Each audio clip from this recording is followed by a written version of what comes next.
Las políticas públicas parecen una cosa muy alejada de los diseñadores. No muchos sabemos de qué se trata y sobre todo cómo afecta la vida cotidiana de las personas, mucho menos la de los diseñadores. Hoy, en Design Talks, hablamos con Manuel Figueroa, un diseñador especializado en política pública que desarrolló la primera política de diseño de Latinoamérica, para Chile. Manuel nos explicará en la teoría y en la práctica la importancia para un país y para la comunidad de diseñadores de tener una política dedicada al fomento del diseño, además de muchos otros temas en una charla muy amena y entretenida. Nos llena de emoción comenzar la temporada 2021 con un invitado de altísimo nivel como el que les traemos.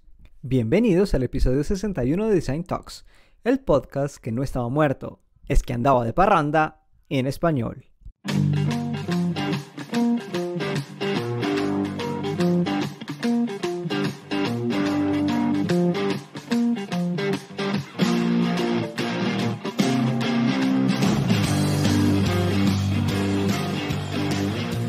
Hola a todos los diseñadores que nos escuchan, yo soy Andrés Calvache y a mi lado está Santiago Pinzón. Bienvenidos a Design Talks, el podcast que te hace sentir y pensar el diseño. Si es la primera vez que nos escuchas, síguenos en nuestras redes sociales. Nos encuentras en Instagram como Design Talks _ES o en YouTube, en Facebook como Design Talks. Hola Santiago. Andrés, ya era hora, al fin estamos de regreso. Fue una pausa corta, pero una pausa. Corta. Es relativo. Por ahí dicen, hágase desear, ¿no? Entonces pues nos hicimos desear de pronto un poco demasiado. Es cierto, ya era hora. Igual hemos tenido saludos de nuestros oyentes, hemos tenido nuevos oyentes que nos han comentado que les gusta esto. Así que bueno, ya era hora. Muchas gracias a todos ustedes porque aunque no hemos publicado nuevos episodios, siempre están ahí presentes, así que eso nos llena el corazoncito de emoción. Así que muchas gracias y bueno, se viene esta temporada 2021 con toda en Design Talks. Se viene con toda, vamos a hacer varias dinámicas nuevas, pero pues hoy vamos a contarles una, ¿no, Andrés? Esperamos que funcione y que sea todo lo divertido e interesante que queremos que sea. Eso que ustedes no se estaban esperando. Algo total y absolutamente inesperado. Esperemos que no inútil.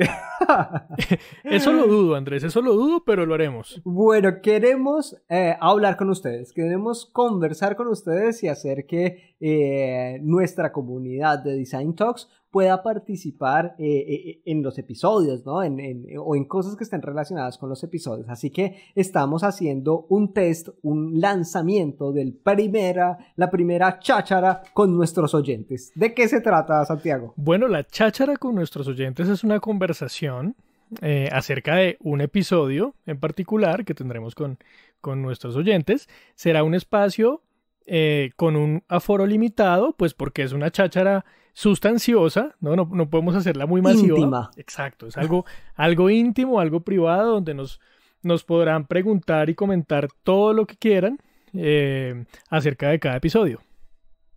Exacto, entonces ¿cómo va a funcionar? Nuestro episodio, como ya lo saben, sale cada jueves, cada 15 días, de hecho.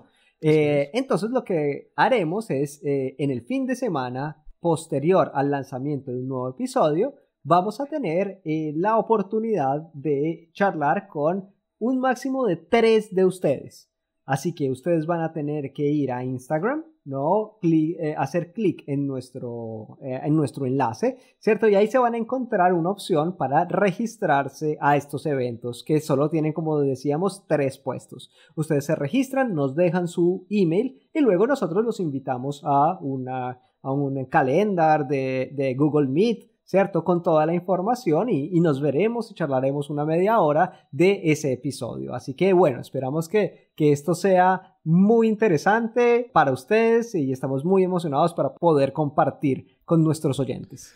Así es, serán 3 cupos. Nos encantaría que fueran muchos más, pero como les decimos, queremos que sea una conversación personalizada, una conversación donde podamos tener toda la atención a sus observaciones, a sus recomendaciones, a sus críticas, todo lo que quieran que venga, vendrá. E igual es una cosa muy relajada, como usted, así como es Design Talks, nos esperamos que sea esa conversación, una charla entre amigos sobre temas de diseño. Sí, yo espero aún más relajada, posiblemente esté en pijama, Andrés, así que bien, es lo que hay. Bueno, esas son algunas de las novedades que traeremos para este año y bueno, van a haber otras sorpresas, así que estén siempre muy conectados. Bueno, y después de toda esta espera, ¿cierto? Que tuvimos con nuestros oyentes para tener un nuevo episodio, ¿qué tenemos hoy, Santiago? Tenemos una charla muy interesante con un invitado muy especial que de hecho conocemos hace un buen tiempo con Andrés, hemos tenido la oportunidad de charlar con él muchas veces y al fin pudimos traer este episodio al podcast y pues nos da muchísimo gusto poderlo traer hoy. Tenemos a Manuel Figueroa, él es un diseñador chileno que hace muchas cosas y que ha hecho muchas cosas durante su carrera y hoy hablaremos de políticas públicas de diseño para el fomento del diseño, un tema súper interesante. Vamos a hablar sobre toda su experiencia trabajando con el gobierno de Chile frente a políticas públicas y además de eso tenemos una segunda parte, ¿no, Andrés? Donde hablamos también de su background en el mundo de la educación, donde ha estado él más de 20 años, en el mundo de la difusión de diseño, hablando de su programa de televisión Esto es Diseño, que también estuvo en Chile durante varios episodios, ¿no? La charla con Manuel fue rica y de información y de contenido, así que no vamos a tener un episodio sino 2 episodios, así que bueno, esto ya es como un spoiler para ese segundo episodio que lo vamos a tener un poco más adelante. Así es, Andrés, pues sin más los invitamos a escuchar y pues estaremos muy pendientes de su participación en la cháchara, nuestra primera cháchara. Bueno, y entonces los dejamos con Manuel.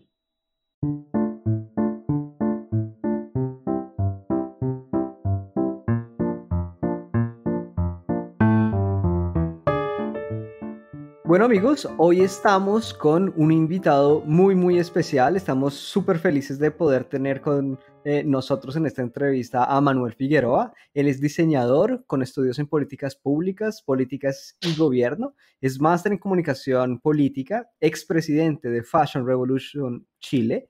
Él es en este instante director de la Escuela del Campus Creativo en la Universidad Andrés Bello, además de ser embajador de diseño de la Universidad de Palermo en Argentina.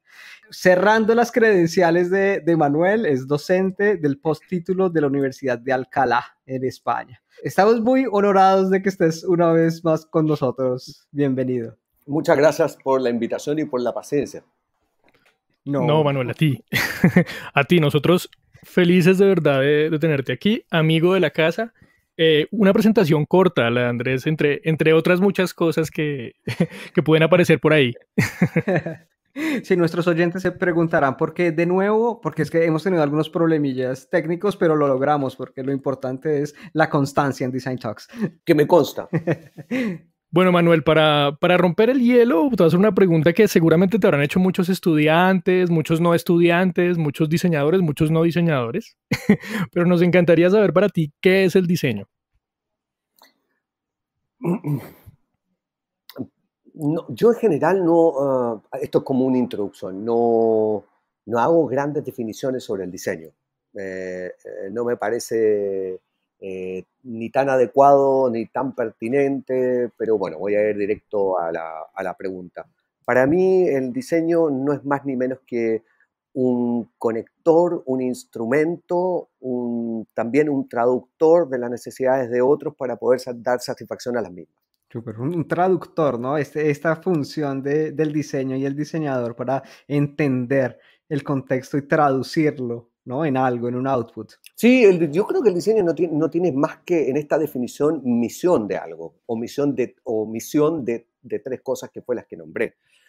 El diseño primero está para comunicar, el diseño está para interpretar, el diseño está para satisfacer necesidades de otro. Yo creo que también habría que introducir una cuarta categoría que esto más está relacionado con el diseño italiano o está más relacionado incluso hasta con una parte del diseño español que tiene que tener belleza, tiene que ser deseable, tiene que ser memorable. Los italianos hablan que el diseño tiene que ser vital, que es distinto a esta definición que yo he dado, que está más ligado al racionalismo alemán proveniente de la escuela de la Bauhaus o de la escuela de Ulm, que tiene un formato de industria que tiene entroncamiento con esto. No sé, Brown, por ejemplo. Brown hace objetos que funcionen, ¿bien? Están en la sintonía de la forma sigue la función. Claro. Pero el diseño italiano es otra cosa. El diseño italiano quiere que sea bellísimo, quiere que, además de que funcione, sea un objeto deseable y que además funcione, ¿sí? Pero es una visión distinta. Yo creo que no es excluyente la una de la otra. Me parece que son dos líneas que tienen que tienen convergencia. La convergencia es que funcione. ¿Bien? El diseño que no funciona no es diseño, es otra cosa.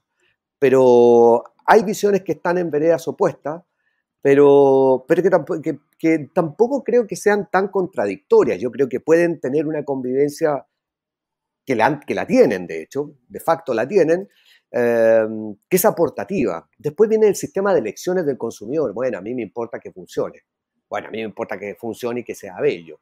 No sé, por ejemplo, recuerdo el consolador de Tom Dixon. El consolador de Tom Dixon funcionaba, el dildo de Tom Dixon funcionaba, pero era un objeto bello que estaba planteado como si fuera una escultura, como las esculturas que hace Anish Kapoor, ¿sí? De tal forma que no solamente cumpliera la función de dar y otorgar placer, sino que como objeto bello pudiera ser dispuesto y pudiera estar disponible en cualquier parte del hogar. Presentado, como un objeto. Entonces, uno podía llegar a la casa de una chica y veía un objeto maravilloso y jamás iba a saber que eso era un dildo.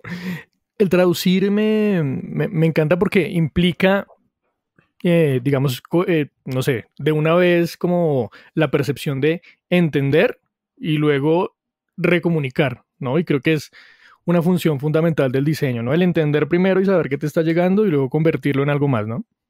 Sí, a mí me hizo mucho sentido cuando estuve en Medellín lo que planteó Rodrigo Torres. Yo creo que Rodrigo Torres es en este momento el gran diseñador colombiano que trabaja para el mundo, pero que tiene en su cabeza una estructura metodológica que le permite entender el mercado italiano desde el punto de vista también de la construcción sistemática. O sea, el ejercicio intelectual de Rodrigo está perfectamente planeado en partes, ¿sí? Segmentado en el paso 1, 2, 3, 4, ¿sí?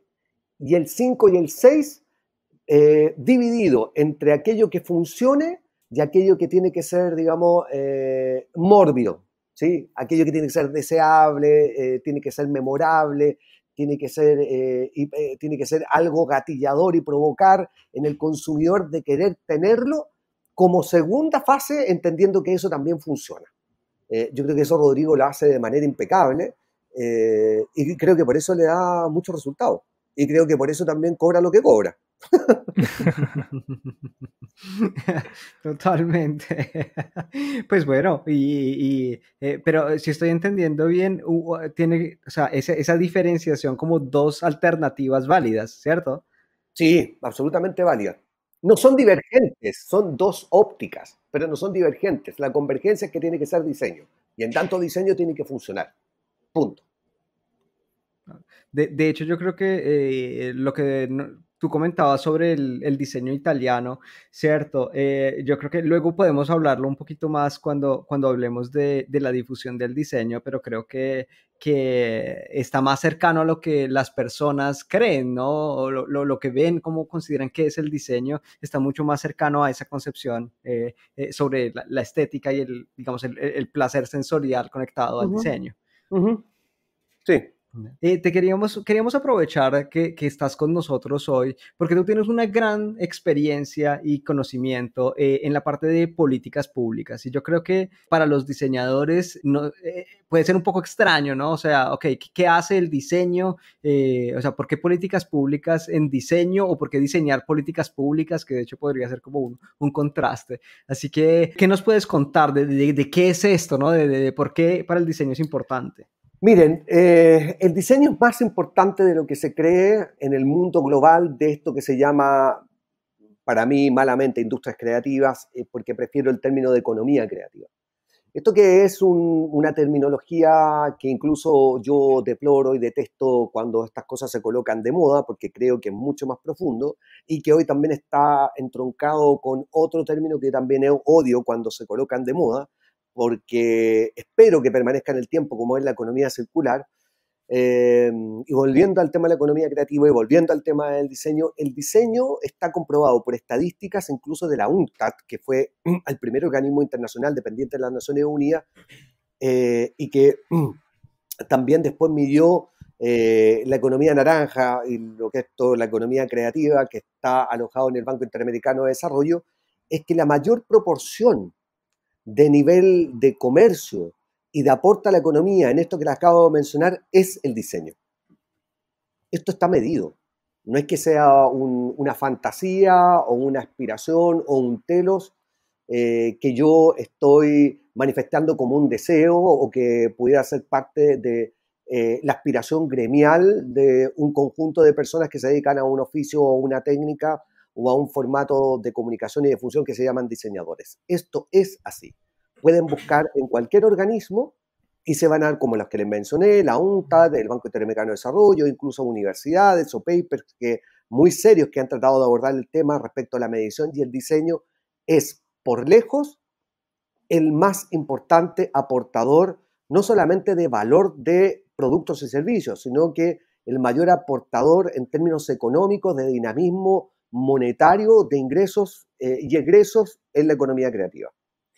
Y si uno ve los movimientos de la economía creativa en el mundo, hay países diversos que tienen distintos porcentajes en la participación del Producto Interno Bruto. Chile, por ejemplo, tuvo una participación que comenzó en el 1,1%, estoy hablando de varios años atrás, y logró estar como aporte en el Producto Interno Bruto, o como parte de la medición del Producto Interno Bruto, entre 2,2 y 2,5. Y cuando uno lo comparaba con otras industrias que tenían participación en el Producto Interno Bruto, estaba por sobre, por ejemplo, la pesca. Las pescas, muchachos. La pesca, que es una industria importantísima. Claro. ¿Sí? No, recordemos Chile. Recordemos Chile y cuánto puede ser importante. O sea, nosotros exportamos salmón a Japón y a China, ¿sí? Con altos estándares. En Chile hay una ley de pesca que ha sido muy controvertida durante 5 o 6 años, da lo mismo las razones. Hay razones económicas por las cuales se cree conveniente que sí, y hay otras razones que tienen que ver no por razones económicas, sino por origen legítimo y ilegítimo de esa ley de pesca que regula el formato de extracción del recurso que es escaso. Y esa tiene una participación inferior a lo que tiene la participación del total de la economía creativa en el Producto Interno Bruto. Y de ese total del 2,2% o el 2,5%, no sé si era 2,2 o 2,5%, que es parte del Producto Interno Bruto, la mayor parte de esa proporción la tiene el diseño. Y como se lo digo, no es que sea una aspiración, una cavilación de mi parte, esto está ultra medido, son datos, ¿bien? Y que los pueden encontrar en varios organismos internacionales.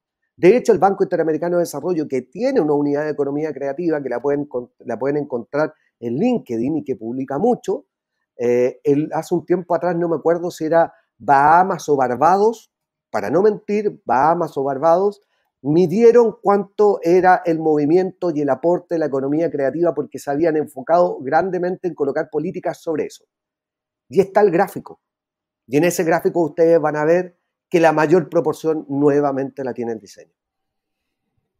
Ese tema es fundamental porque digamos que si tiene estos indicadores tan positivos y digamos que potencian tanto las industrias, ¿por qué crees tú, Manuel, que es tan complejo muchas veces aplicar o introducir diseño o procesos creativos dentro de las políticas? Porque a veces se encuentra como esta barrera para su ingreso. Yo creo porque hay una alta tasa de ignorancia respecto a las autoridades. Yo creo que no sé cómo será, o sea, no quiero hablar del resto del mundo, porque siempre hay comparaciones que pueden ser respecto de otras partes del mundo un poco a ir a la pérdida. Claro.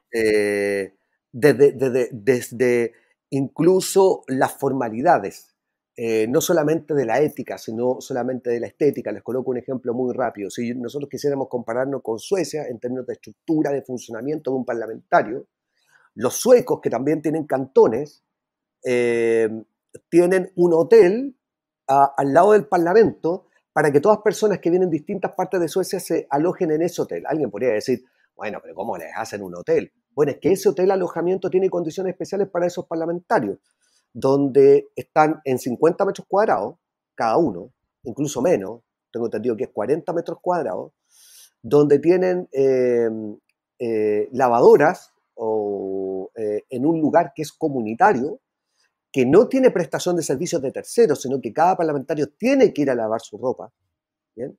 Donde no existe servicio de hotelería, cada parlamentario tiene que ir a comprar su comida y tiene una pequeña cocina donde tienen que cocinarse ellos, ¿bien?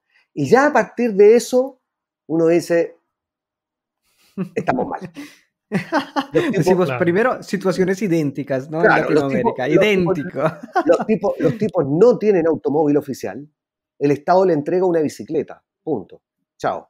Nada de automóviles oficiales. Y cuando tú le preguntas a los parlamentarios suecos, oiga, pero ¿cómo usted está en estas condiciones, etcétera, etcétera?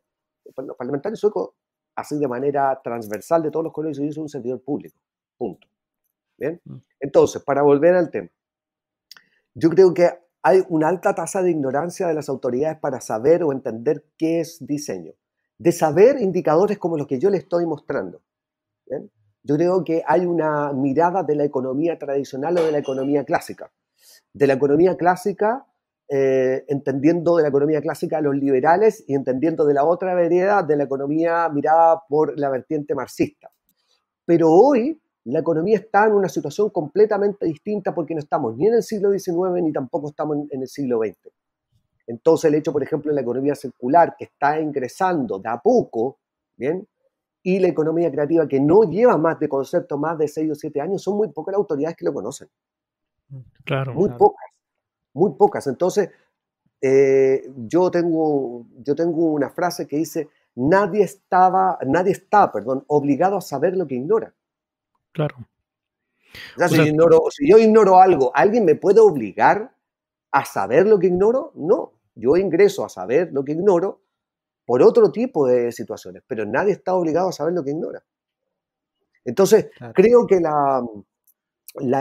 así derechamente, no quiero irme por las ramas ni irme de manera tangencial, el hecho de que haya personas que son autoridades y ignoren sobre el tema hace que no tenga importancia o tenga una importancia relativa. Yo creo que Chile avanzó mucho porque tuvimos la fortuna de tener autoridades en el Ministerio de Cultura que comprendieron esto, que miraron la evidencia internacional, no de lo que estaba con métricas de estos dos organismos internacionales, sino de lo que ocurría en la evidencia comparada con otros países, y que entendieron que allí podía haber un gatillador y un catalizador de agregador de valor y que iba a repercutir en la economía.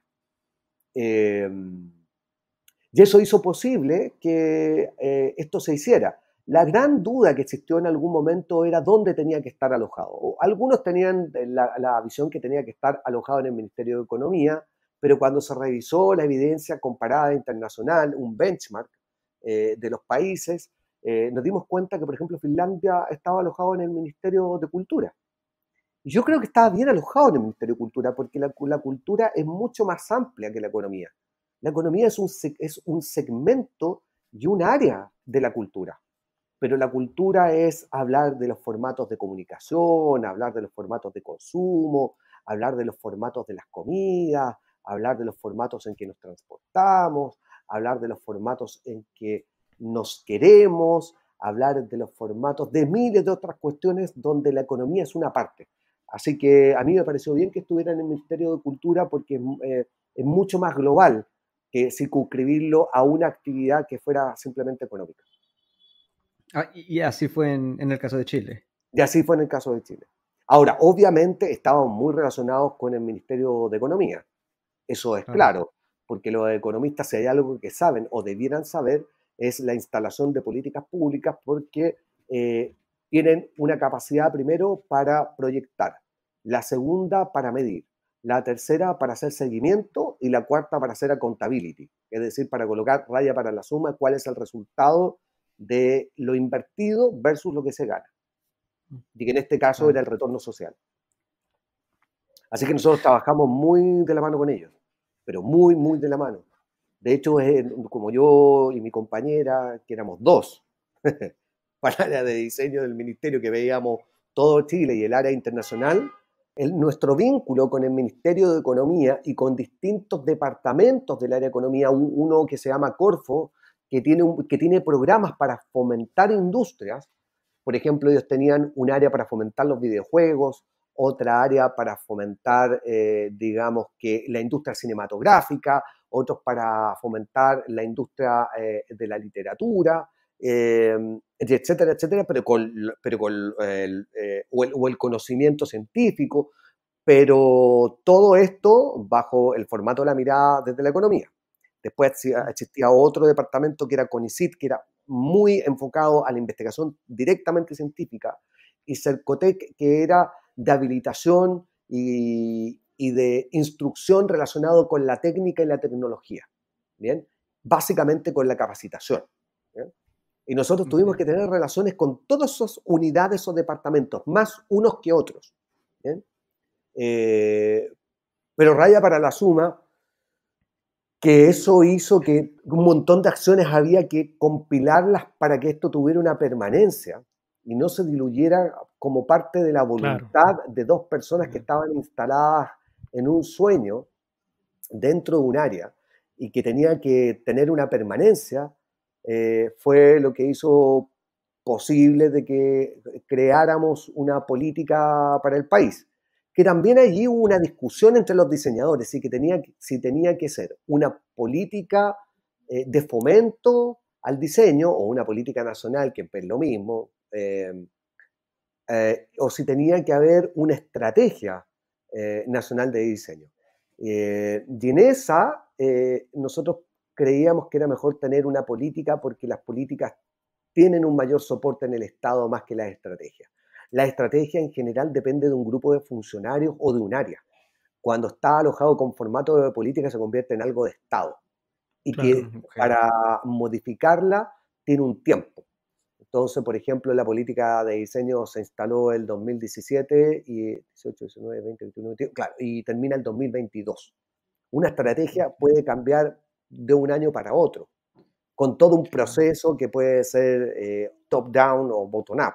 Top-down es que viene de arriba hacia abajo, o bottom-up que va desde abajo hacia arriba. En el caso de Chile, nosotros, como éramos diseñadores, atendíamos al usuario, que tenían que ser los ciudadanos, y recorrimos todo Chile haciendo el formato de bottom-up, que fue muy desgastante porque reuníamos comunidades de diseñadores en todas las regiones de Chile con formatos hechos por el Departamento de Estudio para que nos pudieran dar insumos para la política. Claro. Yo tuve que recorrer casi todo Chile para eso. Nosotros somos un país angosto, pero somos un país largo, súper largo. O sea, por ejemplo, yo para ir a una región de Chile que me queda al lado, al lado me refiero, no sé, 2 regiones, desde Santiago hacia el sur, me tardo 3 horas, 4 horas, 4 horas y media. Ustedes comprenderán que en Europa, tú que estás en Italia, en 3 horas y media, en 4 horas, yo estoy en otro país. Sí. Entonces, el desgaste físico fue grande, porque prácticamente en 2 semanas o 3 semanas yo tuve que barrer, es decir, tuve que ir a realizar esta actividad por todo Chile para recoger Pero, insumos, no solamente desde lo que nosotros creíamos, sino que también desde lo que los diseñadores creían, pensaban y aspiraban, ¿sí?, a tener. Nos fue tan bien desde ese punto de vista que ahora la Política Nacional de Minería está tomando exactamente el mismo el modelo. formato que hicimos nosotros con la política de diseño. Genial. Súper, súper. El Manuel, research. Sí. Manuel, te quería preguntar, digamos, para el diseñador chileno en este caso, ¿cierto? Luego de todo este proceso digamos, de investigación de usuario en términos de diseñadores, ¿cierto? De construcción de la política bottom-up, como nos estabas describiendo, ¿qué significa para el diseñador chileno? O sea, y para la sociedad chilena en general, o sea, ¿qué ganó con qué obtiene con la política de diseño? Mira, gana varias cosas. Uno, y principalmente estabilidad en el tiempo. ¿Bien? Porque la política no es una ley. La política son líneas de horizonte sobre el cual se debe trabajar para alcanzar ciertos objetivos. Una política tiene objetivos, una política tiene metas, y para ello hay directrices que permiten dar luces y orientar para lograr esos objetivos y esas metas. Y que algunas las solidificamos, o como dicen los españoles, las amojonamos a partir de programas que nosotros ya teníamos. Nosotros tenemos un programa de financiación, nosotros, estoy diciendo como todavía estuviera dentro del ministerio. Igual le tengo a veces nostalgia, pero me acuerdo de la burocracia y se me quita toda la nostalgia. Bueno, nosotros instalamos líneas concursables para diseñadores, que significaba, uno, financiamiento para ir al exterior. Ese financiamiento permitía, si por ejemplo a ti te invitaban a una feria, financiar tus pasajes, financiar tu estadía y financiar el traslado de tus objetos, por ejemplo. ¿Bien? Y incluso más, cuando funcionábamos frecuentemente con el Ministerio de Relaciones Exteriores, incluso hasta financiar el pabellón. ¿Sí? O sea, tú podías postular a una línea concursable con muchas otras personas, ¿bien?, donde habían términos de referencia súper objetivos que tenían que ver con la importancia sobre todo de esa feria y repercusión a nivel internacional. Ustedes saben que hay ferias en todo el mundo, pero hay algunos que tienen mayor repercusión internacional que otras. Y los recursos del Estado, como en todas partes, como incluso en un hogar, los recursos son escasos. Entonces, ¿cuál es la medición que uno debe tener? Si hay recursos, cuando hay recursos escasos, esos recursos escasos se gastan en los lugares donde tienen más impacto. Entonces, no era lo mismo ir al Salón Satélite de Milano o ir al Salón del Mueble de Milano, ¿ya?, que a la feria de diseño del Ecuador, por decir cualquier tontería. ¿Bien? Entonces, los recursos eran mayores para llevar al Salón Satélite, ¿bien?, pero el impacto era mayor. ¿Bien? Entonces teníamos esa, por ejemplo, una línea que era una línea de internacionalización que tenía esos ingredientes. Después teníamos una línea que correspondía a publicaciones en diseño, que después de publicaciones en diseño la tuvimos que trasladar a un fondo que se llamaba el Fondo del Libro, ¿bien?, porque había una duplicación de funciones. Diseño tenía una línea de publicaciones y en el Fondo del Libro también había financiamiento para libros. Entonces lo que hicimos para evitar la duplicación de funciones es trasladarlo al Fondo del Libro, y ahí se financiaron muchas publicaciones de diseño, sobre todo que tenían que ver con el ámbito de la investigación histórica del diseño. Nosotros hoy tenemos a lo menos 10 publicaciones que hablen de la historia del diseño en Chile. 10. Wow, buenísimo. Genial. Claro. Que no es menor. ¿Sí? No. Yo me hubiera quedado conforme con 5 o con 4 o con 3, y estoy excluyendo las que se hicieron en las universidades. Yo, por ejemplo, escribí un libro de diseño que está alojado en las ediciones UDP, que es Ediciones Universidad Diego Portales.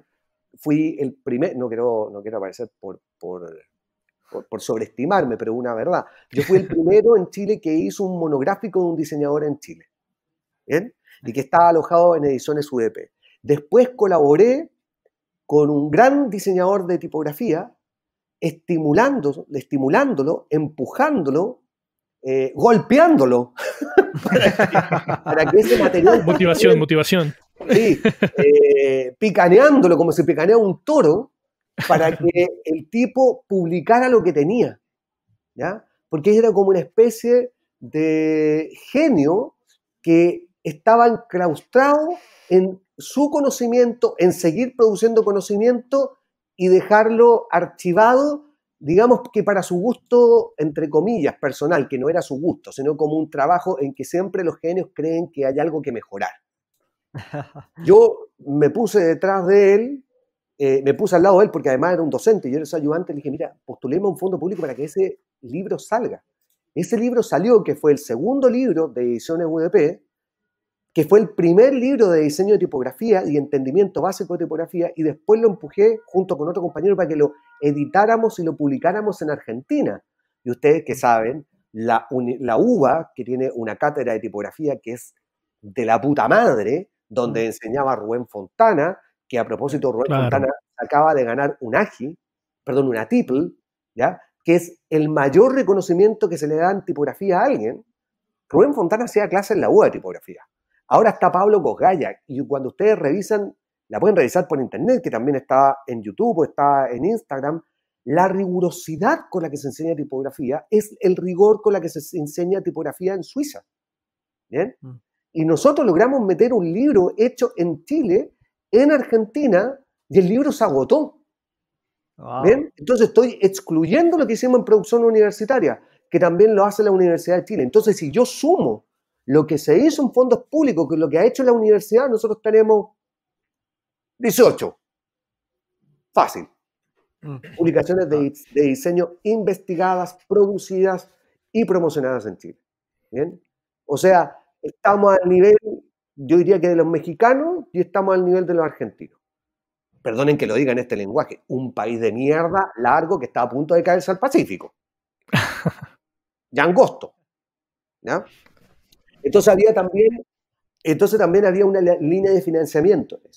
Después había una línea de financiamiento que se llama Fondart, donde tú podías postular cualquier proyecto, ¿bien? En esa instancia, con ese fondo, donde habían evaluadores de primer nivel, todavía siguen habiendo evaluadores de primer nivel, donde teníamos aproximadamente, a ver, para decirlo en dólares, y no pelarle. Lo voy a decir de esta manera. 100 millones de pesos. 100 millones de pesos equivale a comprarse 4 Mercedes-Benz, ¿sí? De última generación, ¿ya? Para que se hagan una idea. Nosotros teníamos un fondo de 100 millones de pesos, que es poco igual, ¿ya? Para hacer un gasto en cualquier proyecto de diseño que se presentara en ese fondo. Cualquiera. Cultural, económico, de internacionalización, y con todo tipo del área del diseño de vestuario, diseño de productos, diseño de videojuegos, diseño para la educación, diseño para la agroindustria, variopinto, ¿bien? Con un máximo de tope de 20 millones de pesos, es decir, un Mercedes-Benz, ¿bien? Lo que se hacía no era distribuir el gasto en muchos emprendimientos pequeños que tuvieran poco impacto, ¿ya? Lamentablemente, nosotros teníamos que distribuir esos 100 millones de pesos frente a la presentación que me hicieran distintos distribuidores de automóviles, donde lo gastábamos en un Mercedes-Benz, en un BMW, en un Jaguar o en un Aston Martin.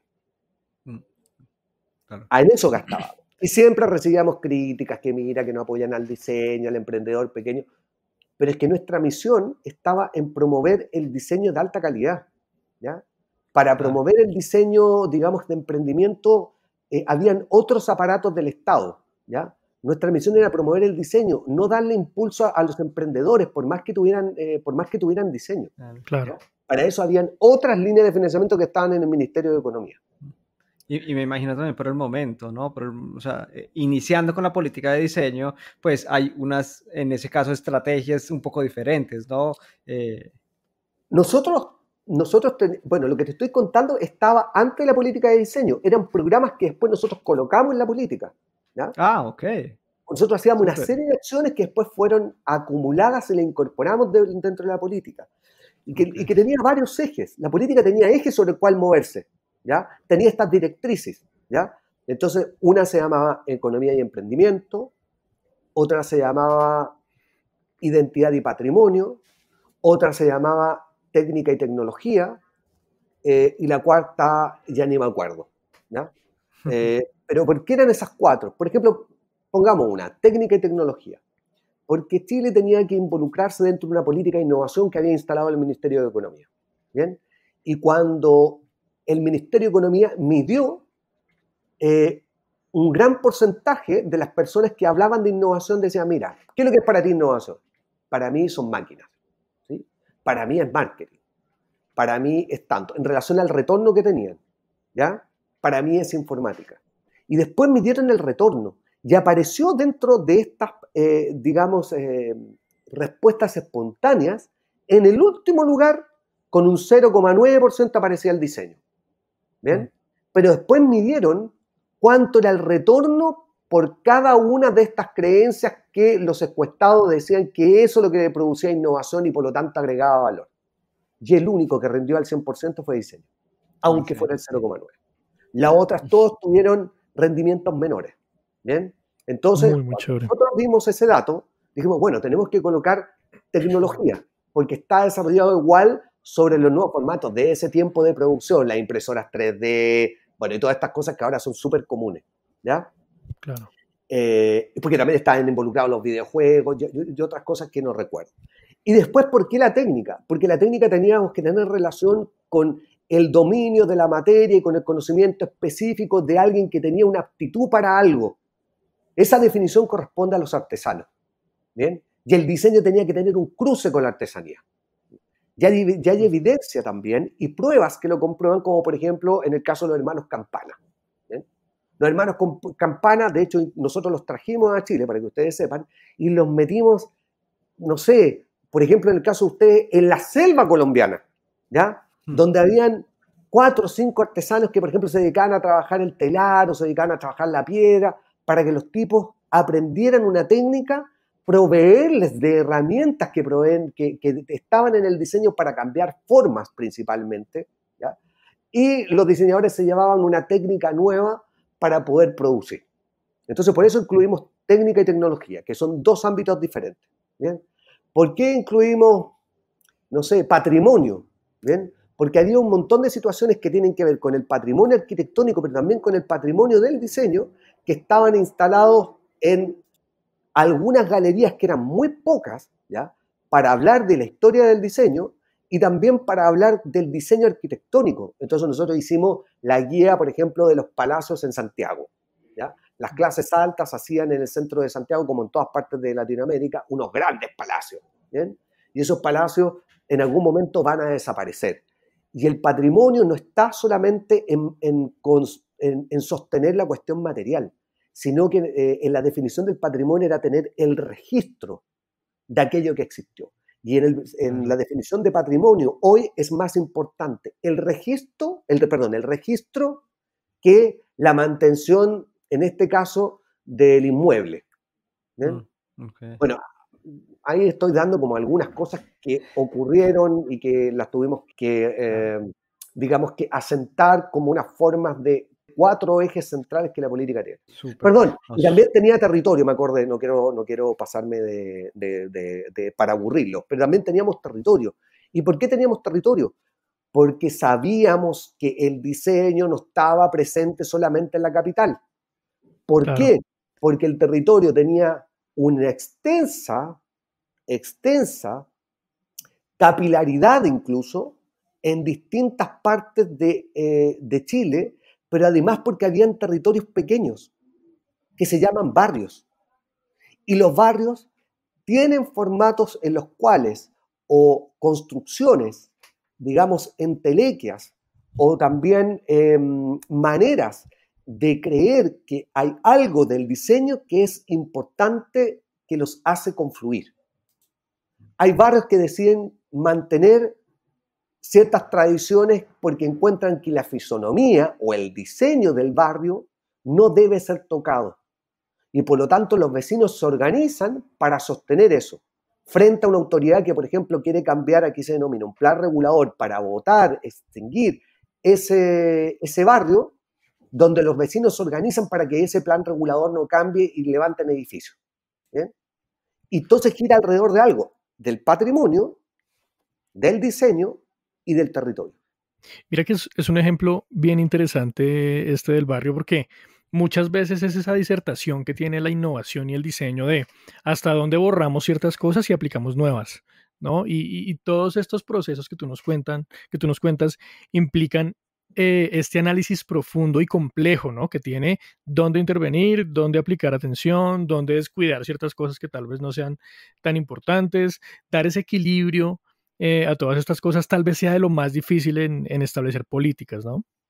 Sí, y además había una cuestión práctica también. Claro, totalmente, la Era, implementación. bueno, sí, es mucho más fácil y también nos dimos cuenta en algún momento, o sea, recuerdo como si fuera ayer, el ministro de Economía iba en su auto y se enteró que existía la posibilidad de el World Design Capital, ¿ya? Y se lo comenta a uno de los jefes que fue el Ministerio de Cultura. Y mi jefe, que era el ministro de Cultura, baja esta información y me dice, Manuel, tenemos que atacar sobre esto, es interesante que Chile postule a ser la capital mundial del diseño, para tal fecha que no me recuerdo. Hmm. Y yo le dije, mire, señor ministro, le evacué un memo, le dije, mire, señor ministro, tenemos varias complicaciones sobre esto. Primero que hay que postular, ¿bien? Y la postulación no es fácil. Después hay que hacer una campaña para esto. No es llegar y postular que te acepten o no. Hay que hacer una campaña. Esa campaña dura aproximadamente un año, ¿bien? Donde uno hace una serie de acciones para poder convertirse en la ciudad, en el World Design Capital. Igual que prepararse para una Olimpiada. Exactamente. Claro. O prepararse para un campeonato mundial de fútbol. Tenemos 24 estadios, tenemos movilidad, tenemos ciudades para alojar a los futbolistas, hotelería del primer nivel, exactamente igual. Para después recién de tener eso, postular a World Design Capital. Entonces, tiempo, recursos. Y la tercera, la más importante, nosotros no podemos ser país del diseño, primero porque no tenemos industria y no tenemos una variedad y una gran producción en términos de diseño. ¿Qué vamos a hacer? O sea, después de que los convencimos y no, ¿qué les mostramos? Mira, Helsinki, por decir algo, Helsinki, capital, que lo fue, capital mundial del diseño. Obvio. Tú llegas a la ciudad y está Alvar Aalto por todas partes, ingresa a cualquier hogar finlandés y tienen como parte de su identidad ítala, ¿sí? Las mujeres andaban vestidas de Marimekko. Bueno, sí, obvio. ¿Ya? Que sea Milán. Está obvio. ¿ya? Valencia fue, creo que una de las Valencia, que en este momento está postulando. ¿Bien? Es el 22, ¿no? Claro, para el 2022, pero ¿te fijas lo que han hecho durante todo el 2020 y todo el 2021? O sea, todo lo que hicieron en el 2020, le metieron mucha plata, hacían actividades, pero en Valencia, tú vas a Valencia y no sé, están las obras de Calatrava. Claro. En gran magnitud. Entonces, ¿qué es Santiago de Chile? ¿Qué es lo que va a presentar? La Torre Entel, que es una torre de telecomunicaciones, el Cerro San Cristóbal. No estoy desmereciendo esta ciudad, pero en términos de diseño, ¿qué puede presentar? Si nosotros en diseño aquí en Chile ni siquiera tenemos una construcción, por ejemplo, de un gran diseñador destacado internacional de Matías Klotz. Porque las obras de Matías Klotz están en Dubái, están en Montevideo, están, no sé, en otras partes del mundo. ¿ya? No hay ninguna obra aquí de Matías Klotz, ni siquiera en Santiago. Y ¿sí? Mira que ahí aparece un fenómeno interesante también frente a políticas y es qué pretensiones existen y cuán medidas están, ¿no? O sea, las políticas deben ser indicadas también bajo contexto, bajo coyuntura, bajo posibilidades, no solo bajo ideales, ¿no?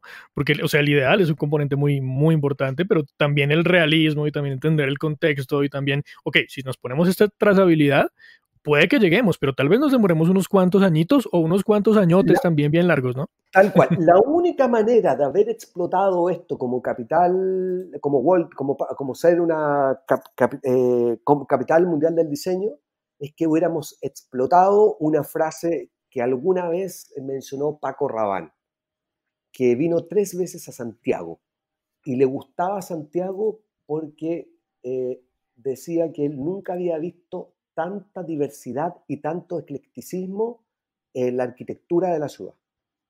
Chévere. O sea, que hay distintas tipologías, que hay distintas escalas, que hay distintas materialidades. Él decía que nunca lo había visto en ninguna parte del mundo. Y eso a él le llamaba profundamente la atención. Entonces, tal vez podríamos haber dicho, mira, podríamos ser la capital mundial del diseño por ser diversos en arquitectura. ¿Ya?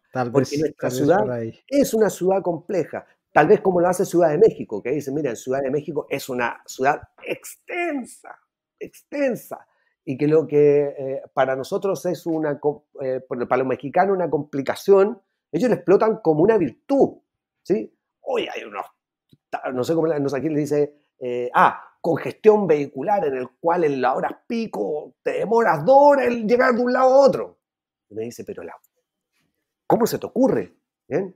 Es como hablar de Sao Paulo, ¿sí? Que también, 4 horas. Y uno dice, 4 horas.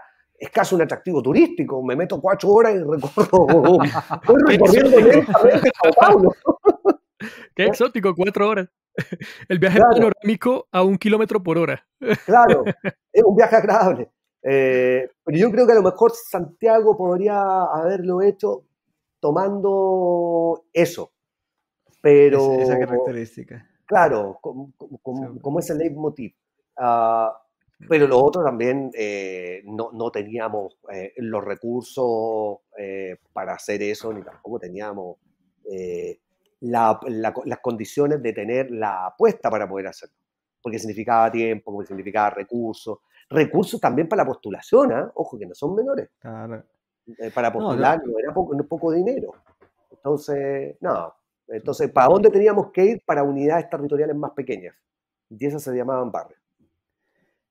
Pero yo creo que, o sea, es muy interesante todo lo que nos estás contando un poco de esa realidad y de eso que significa empezar a pensar las políticas, digamos, públicas relacionadas con el diseño, que incluso una vez que se crea, luego la idea es fomentar el diseño hasta el punto que luego sea posible, ¿cierto? O sea, que ya no sea como buscamos la manera de podernos postular, sino que hay todo ese background y ese diseño producido en el país que se convierte en una cosa casi natural, ¿no? Poder presentarse a ser, por ejemplo, una capital mundial del diseño.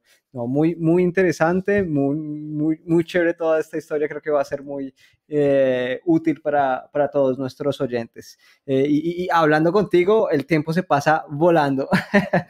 Muchas gracias. Vamos a ver en una segunda parte de la entrevista temas de difusión del diseño y tal vez un poco de la academia. Así que no se despeguen, ya volvemos. Bien, Andrés, hasta acá va nuestra primera parte de esta conversación tan interesante. Y pues los esperamos en la siguiente charla con Manuel, donde tocaremos temas igual de interesantes. Sí, Manuel nos tendrá muchas más sorpresas sobre difusión del diseño, como les contábamos, sobre detalles nunca antes contados, bueno, sí, sobre su programa de televisión y tuvimos varias discusiones también sobre el educarse, ¿no? En la educación en diseño, así que, bueno, si les gustó este primer episodio, esta primera parte, les va a gustar también esa segunda parte, así que no se la pierdan. Nosotros nos veremos dentro de 15 días con un nuevo episodio de Design Talks. Recuerden siempre compartir con sus amigos, díganles que Design Talks volvió, que llegó la temporada del 2021 y que no se la pueden perder. Así que, bueno, nos vemos en el próximo episodio dentro de 15 días. Chao, chao. Chao, chao. Una ventana cerrada, tras una puerta escondida, tapada con una sábana, oculta tras la cortina, callado sin respirar, no quería En Instagram, en lo que es el Instagram.